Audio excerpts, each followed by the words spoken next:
Welcome back. We're still talking some sports, and I gotta say, what on earth are the Eagles doing this offseason right now? Yeah, Spencer, it's been quite the offseason already in Philadelphia. Chip Kelly, the Mad Hatter, pulling out all the stops, and last week he shocked the world. Angela Santoro has more. Angela. Thanks, guys. What have the Eagles been doing this offseason? I thought Chip was done with all of the surprises until this week. We all got Tebowed. Make what you want out of that one. Tonight, we have Philly.com's Jimmy Kempski to speak on the madness in Philadelphia right now. The latest is Tim Tebow is the newest member of the Eagles. What does this addition mean for Philadelphia? Not much, in my opinion. They've had 5 quarterbacks on their roster during training camp in the past, and the reason they do that is so that they can get as many reps as they possibly can for their receivers and their tight ends and their running backs catching passes out of the backfield. But what they'll do is they'll have all 5 quarterbacks throw at the same time with 5 players going out in routes. So they can get 5 reps at a time, whereas other teams are getting 1 practice rep at a time. So they like to have a number of quarterbacks so they get as many reps as they possibly can in Chip Kelly's practices. All right, so it seems like they have some type of strategy to the madness. I still don't really get it, but that's for Chip to decide. Now the Eagles have, now that they've added Tebow to the roster, is trading for Mariota out of sight? The addition of Tebow really has no bearing at all on whether they go up and try to get Marcus Mariota and whether they trade Bradford to another team to get an extra pick to help them move up high into the top 5 of the draft, or if they just trade him directly to whoever they're trading with in the top 5 of the NFL draft to try to get Mariota. So they'll be losing essentially their starting quarterback and will be replacing that starting quarterback with Mariota. All right, well, Eagles fans, it seems like there still might be some hope at that quarterback position for Mariota.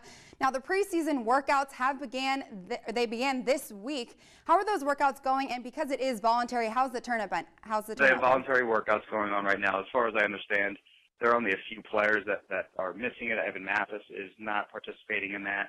I believe he's unhappy with his contract. Then you have Michael Kendricks, who was on vacation. I don't know if that was excused or not, but I believe he missed a day or so, and he's back with the team, I believe, now. And then there's Chris Polk, who actually isn't technically with the team even right now because he's a restricted free agent. He hasn't signed his restricted free agent contract, so I don't even believe he's allowed to show up at this point. But otherwise, I believe they have basically full participation.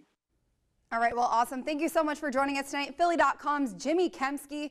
Spencer, Trey, I thought the Eagles had made enough surprising moves this offseason, but I'm not going to lie to you guys. Chip surprised me with Tebow, but you know what? I'm taking Tebow over Matt Barkley. What do you guys think?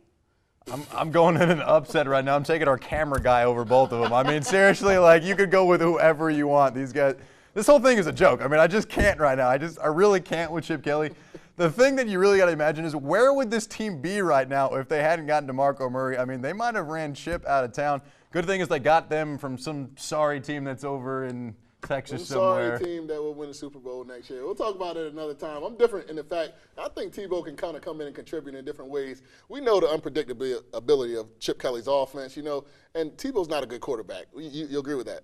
He's not a good quarterback, but he is a good weapon. So I do expect him to come in and try to kind of make a difference. I think he'll have a role in this offense. You touched on unpredictability, which is suiting because you have no idea where the ball's going to go when he's throwing it. So I don't know why you would sign him as a quarterback. I mean, it's too many questions. I'm a Cowboys fan. I hope they keep him. That's true. Amen to that. Well, all right, it's time for our final commercial break, but coming up next, it is time for the second best part of the show besides our interviews. It's time for the top plays of the week. Keep it locked. Lexi Woodruff, Cape Lacrosse attacker. You're watching Delmarva Sports Insider.